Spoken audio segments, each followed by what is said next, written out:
চারদিকে শুধু পানি আর পানি। টানা 5 দিনের ভারী বৃষ্টি আর পাহাড়ি ঢলে চট্টগ্রামের বিস্তীর্ণ এলাকা এখন ধ্বংসস্তূপ। বিশেষ করে সাতকানিয়া, বাঁশখালী ও চন্দনায় সহ বিভিন্ন উপজেলায় এখনও 7 লাখের বেশি মানুষ পানিবন্দী। ঘরে খাবার নেই রান্নার ব্যবস্থা। এর উপর তীব্র হয়ে উঠেছে বিশুদ্ধ খাবার পানির সংকট। মঙ্গলবার থেকে আজকে কয়দিন অনেকে অনাহারে আছে। মহিলা মানুষজন, লোকজন, পুরুষ মানে সব আশ্রয় নিয়েছে, গরু ছাগল সব আশ্রয় নিয়েছে। একটু সাহায্য করলে ভালো হবে। এমন সংকটে উদ্ধার কাজ ও ত্রাণ সহায়তায় মাঠে নেমেছে সেনাবাহিনী ও প্রশাসন। দুর্গম ও বিচ্ছিন্ন এলাকা থেকে আটকে পড়া মানুষদের উদ্ধার করছেন সেনা সদস্যরা।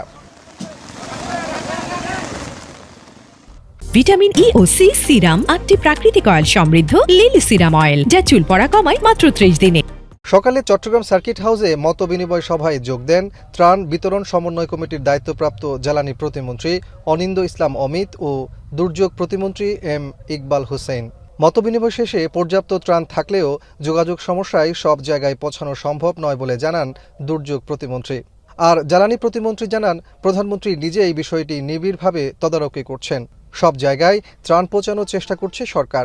বন্যার অবস্থা আসলেই ভয়াবহভাবে খারাপ, কিন্তু অনেক সময় হয় যে ভয়াবহ খারাপ বা অনেক খারাপ আমরা ওই পর্যন্ত বলে ছেড়ে দিই, জানি না কতটুকু খারাপ, বাট এইবার আমরা জানি কতটুকু খারাপ, সেই জন্য আমরা ওইভাবে পদক্ষেপ নিতে পারতেছি। তারেক রহমানের সরকার সর্বতোভাবে চট্টগ্রামবাসী তথা জনগণের পাশে রয়েছে। তাদের এই কষ্ট লাঘবের জন্য আমরা দিনরাত কাজ করছি। মাননীয় প্রধানমন্ত্রী স্বয়ং নিবিড়ভাবে স্থানীয় প্রশাসনের সাথে সংযোগ রাখছেন। পানি নামার সাথে সাথেই দৃশ্যমান হচ্ছে ক্ষয়ক্ষতির বাস্তব চিত্র। পাহাড়ি ঢলে ভেসে গেছে হাজার হাজার হেক্টর ফসলি জমি ও সবজি ক্ষেত। এই পানির মধ্যে ডুবে যাতায়াতের ব্যবস্থা কি বন্ধ হয়ে গেছে। সবাই এক প্রকার সবাই কি ভোগান্তিতে আছে। গাড়ি পানির জন্য আটকে গেছি, 2000 যাওয়ার জন্য আসছি, আটকে গেছি পানির জন্য। পানি কিছুটা কমলেও এখনও চট্টগ্রামের বানভাসী মানুষের ঘরে ঘরে খাবার আর বিশুদ্ধ পানির সংকট। দুর্গম এলাকায় আটকে পড়া মানুষের কাছে এই মুহূর্তে বিশুদ্ধ পানি এবং খাবার পৌঁছে দেওয়াই সবচেয়ে বড় চ্যালেঞ্জ। টানা কয়েকদিনের ভারী বর্ষণ ও পাহাড়ি ঢলে কক্সবাজারে বন্যা পরিস্থিতি ভয়াবহ। সবচেয়ে বেশি দুর্ভোগের মধ্যে রয়েছে চকরিয়া ও পেকুয়া উপজেলা। জেলার অন্তত 35টি ইউনিয়ন প্লাবিত হয়েছে। একই সঙ্গে জলাবদ্ধতা ও পাহাড় ধসের ঝুঁকিও ভয়াবহ আকার ধারণ করেছে। রামু উপজেলায় বন্যার পাশাপাশি দেখা দিয়েছে নদী ভাঙন। অনেক পরিবার ঘরবাড়ি হারিয়ে মানবেতর জীবনযাপন করছেন। এদিকে পার্বত্য জেলা বান্দরবানেও বন্যা পরিস্থিতির অবনতি হয়েছে। সাঙ্গু ও মাতামুহুরী নদীর পানি বইছে বিপদসীমার উপর দিয়ে।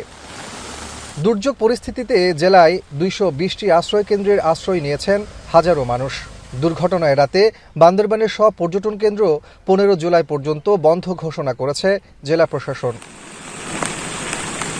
রাঙ্গামাটিতে থেমে থেমে বৃষ্টিপাত অব্যাহত রয়েছে। আরও 3 থেকে 5 দিন ভারী বৃষ্টিপাত ও ভূমিধসের সতর্কতা জানিয়েছে আবহাওয়া অধিদপ্তর। পাহাড় ধসের শঙ্কার মাঝে জেলার বাঘাইছড়ি ও বিলাইছড়ি উপজেলার নির্মাঞ্চল প্লাবিত হয়ে দুর্ভোগে পড়েছেন অন্তত 25,000 মানুষ। খাবার দাবার অসুবিধা হচ্ছে, নৌকা নাই, আমাদের পারাপার হইতে পারতেছি না। এই পর্যন্ত 60 দিনে সরকারিভাবে একবার সহযোগিতা পায়। দেশজুড়ে ভারী বৃষ্টিপাত অব্যাহত থাকলেও দীর্ঘমেয়াদী বন্যার কোনো শঙ্কা নেই বলে জানিয়েছেন বন্যা পূর্বাভাস ও সতর্কীকরণ কেন্দ্র ও পানি উন্নয়ন বোর্ডের নির্বাহী প্রকৌশলী সর্দার উদয় রায়হান। দেশের দক্ষিণ পূর্বাঞ্চলীয় পার্বত্য অববাহিকায় ভারী বৃষ্টিপাত চলমান থাকতে পারে, তবে এর তীব্রতা বিগত কয়েকদিনের তুলনায় কমে আসতে পারে। এদিকে মৌসুমী বায়ুর প্রভাবে 4 সমুদ্র বন্দরকে 3 নম্বর স্থানীয় সতর্ক সংকেতের কথা জানিয়েছে আবহাওয়া অধিদপ্তর। কাজী মাহফুজ, এখন চট্টগ্রাম।